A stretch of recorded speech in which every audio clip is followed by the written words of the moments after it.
Hello everyone, this is your host here, Share. Welcome to my channel, Share Space. Today I'm going to read excerpts from the second chapter of my book, Life as a Drive. After a difficult time driving, that evening, before I went to bed, I went outside and looked up at the sky. I was feeling very bad. As used to be my habit, I talked to God. Lord, I feel quite depressed. I am learning driving at snail's pace. It's embarrassing.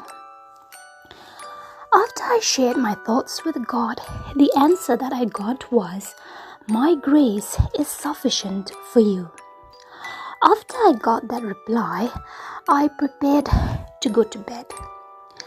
When I turned on the internet, I saw a short 5-minute clip entitled The Parable of Pencils by Alano Pinoy. Beautiful, colorful pencils are shown, and the narrator said, just before putting the pencils in their box case, the pencil maker taught them 3 important lessons. Lesson number 1, everything you do will always leave a mark. This makes me think, what am I doing at this present time in my life? Lesson number 2, remember that whatever mistakes you make, you can always correct them.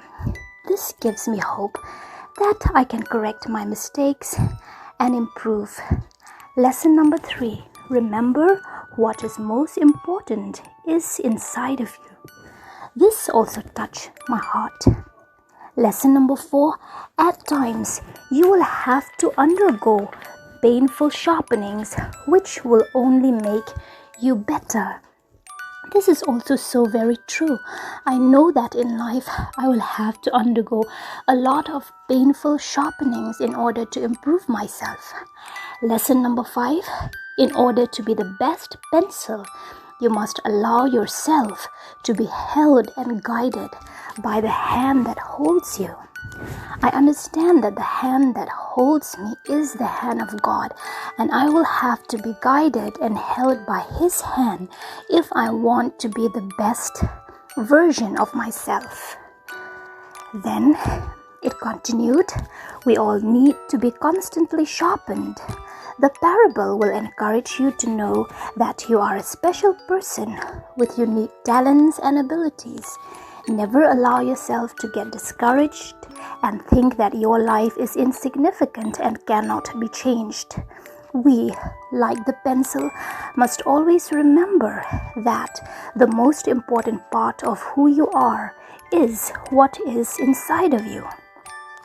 After I watched that, I was touched. God was speaking to me directly through that, and my eyes were filled with tears.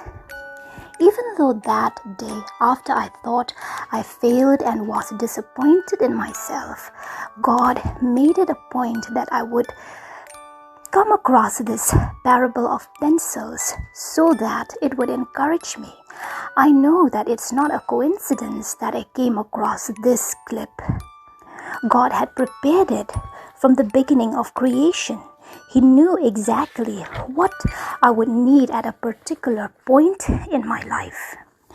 Nor is it a coincidence that my learning to drive was such a struggle.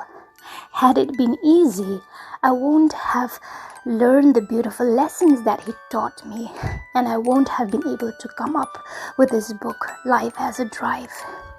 It reminds me of the verse, His ways are not your ways. The ways of God are much higher than ours. As high as the heavens are above the earth, so high are His ways above ours.